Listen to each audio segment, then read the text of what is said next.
Hello everyone, it's Councilman OD Harris, and I'm here with Chandler for Change, Sean Mitchell, and we're here to talk about Freedom Week, Juneteenth. Hey Sean, how you doing, sir? I'm well, how are you today? Good, so why don't you tell everyone what is Juneteenth? What does it mean to you? Well, I think for me, and speaking for Chandler for Change, the biggest part about this event is we're looking at, everyone was kind of in lockdown for a while. Look at COVID, now pre-COVID, people are able to get back out, and we wanted to look at that idea of Freedom Week. People are in their homes, now we can get people to collaborate a little bit, be in the park, come out and enjoy our community, meet all the different organizations, city folks that we'll talk about here in a second, that have gotten together just to make sure that our community commemorates this event. More importantly, how we want to come together and be a strong Chandler community. And then we'll see how it pops off throughout that particular week, and then most importantly on Juneteenth itself. Yeah, how important, because Juneteenth was the day that that many slaves did not even know they was free. Texas was the last to free, 2 years later to free the slaves on this particular day on June 19th. What are some other history points that you may know about this and how important it was for us to finally cross over that broom, as they would say back in the day? I think the biggest is, knowing the history of it from January 1st of '63, and then of course in June 19th of '65, of 1865, that many people didn't really know about it, as you brought up a second ago. I think it's key for Arizona, because specifically with Texas, what happened is that a lot of Arizonans, black folks came to Arizona, became the first black Arizonans. And for me, I learned a lot of history. Got to meet NJ Harris, who is the first black chauffeur, first black city resident here in Chandler, and then more importantly, drove as a chauffeur for AJ Chandler, our founder, the city. And then from there, had a chance to just watch how South Chandler, as we maybe talk about that in a little bit, really started to boom.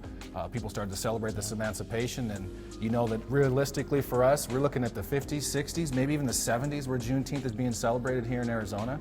So we want to continue that passion, that energy, and then most importantly, make sure that people remember that freedom is not just for us as African Americans, but it's for everybody that we want to make sure feels equal and has better opportunity here in the United States. It's equity for all. I mean, the fact that Texas was the state that they finally became free in, and now from Texas, actually Texas is the one that took the lead because they started celebrating it first in Texas. Now we all around the country is starting to celebrate it, and it's more Freedom Week because we're celebrating where we came from, but I think Juneteenth is a reminder of where we came from, but where we look to go for in the future. Exactly. So we have a lot of celebrations going on this week right here in Chandler. Since you're helping lead the charge, why don't you share some of the things that's going on right here in Chandler? I think one of the biggest pieces to make note of is just all the collaboration that's taken place. There's so many different organizations in Chandler that do things that we really wanted to make sure that not everybody toppled over each other and spread the wealth in terms of some of the opportunities to celebrate the African American community, more importantly our history, and then lastly bring a multicultural piece to that, or an essence to it. So throughout that week we'll be doing lots of stuff. On Tuesday the 15th, of course the Chamber put together a town hall with the Chandler Police Department just to have some discussions about our community and making sure the support there. On Thursday, of course, the two of us collaborated with Arizona Coalition for Change. They're doing a sip and paint actually at the Civic Market, so that'll be fun for everybody if you want to participate in that. From there, of course, Friday is going to be the big event. We're going to see each other all week because on Friday we'll be at Chandler Center for the Arts. Of course, South Chandler Self-Help, one of the first organizations here in South Chandler, with Mr. Rodney Love, who's a part of that organization. Of course, the great-granddaughter of NJ Harris, LaVon Woods, will also be there. So a lot of history there. Again, by the way, we had a chance to really meet the Arbuckle family, the Payne family, and if you don't know your black history here in Chandler, hopefully you can come out and get to learn some of those things here in the museum, but most importantly, just that meat and potatoes of how we begin to grow here as African Americans. Secondly, then, we run into that particular play that they're putting together. It's a donation of $12, and then after that at West Alley Barbecue Base, we'll be putting something together in terms of entertainment, speakers, bringing us all together. I think we're going to see each other there as well. And just remember that today, I just want to make sure you guys understand that for us it's impactful that Chandler for Change got together with folks like the Phoenix Urban League, East Valley NAACP, South Chandler Self-Help, Ready, Set, Go. We got together with some other different organizations out there like Chandler Men of Action. We also got to work with BASE, and that stands for the Black Alliance of Social Empowerment, because that group is also growing here in the area. City of Chandler too, and the diversity office. We can't forget the city because you guys are here today. Oh my gosh, they'd kill me. Oh my right? goodness. Oh my goodness. Not only that, on after that Friday, you guys will have the festivities, enjoy things, and then on Saturday, Chandler for Change wants to do our signature caravan. We really did originate in the South Chandler area on Juneteenth last year, and then from there, we wanted to keep that going. So from the MLK caravan that we got to put together with the city, and then now we'll take off and go through South Chandler, and then Silk Stockings is another historical area, if you're familiar with that. I told you I'd hit you with some history today.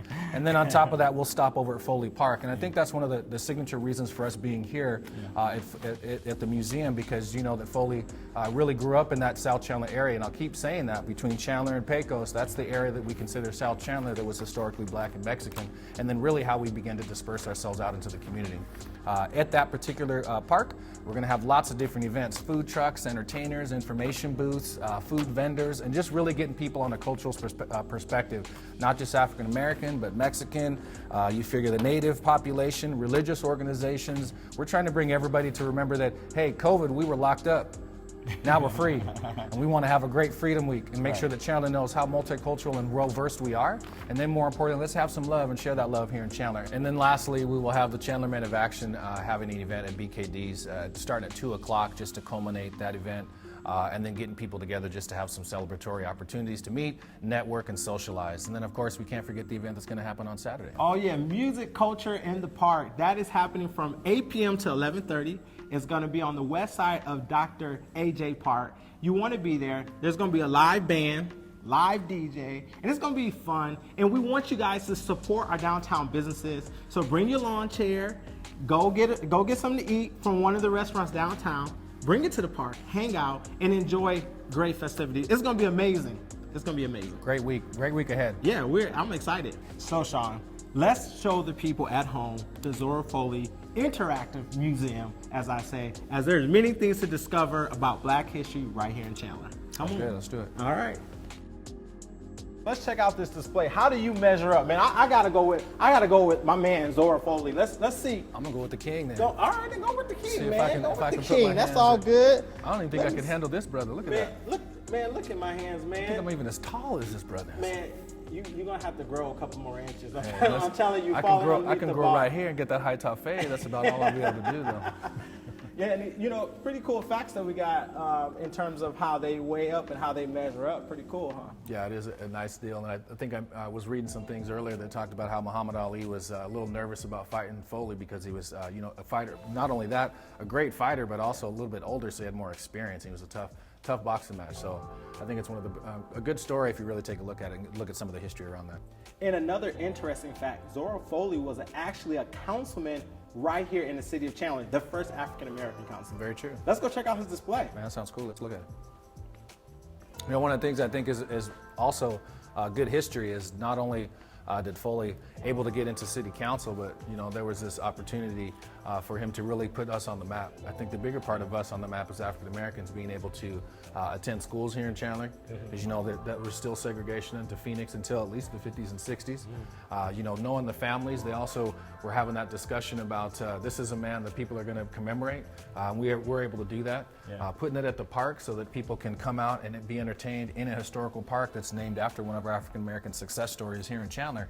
I think is one of those things that comes back to the idea of celebrating those folks that have put some history into the area. So much history. I mean, you're going to be here legendarily. And you see this confident, bold man that's willing to step up and represent so many of us. And as a councilman, I am indebted to him. And he has big shoes. I mean, that's right. He was not just a councilman, he was also a heavyweight fighter. That's so, right. That's right. That's right. I'm going to have to get my game up a little bit more, But yeah, it's a mark in history that every African American needs to know, and I think this is awesome. We're celebrating him this week of Freedom Week and all that he fought for as well. Great story and culmination, so it'll be exciting. I hope to have not only yourself, as we've been meeting entirely that whole week, and then everybody else making sure that you go out to that Foley Park. And if you don't know, it's over on Fry and Hamilton Road. We want to make sure everyone please continue to come out to the Chandler Museum, check out this wonderful display that's right here, and you won't be disappointed. Not at all. I've enjoyed this day.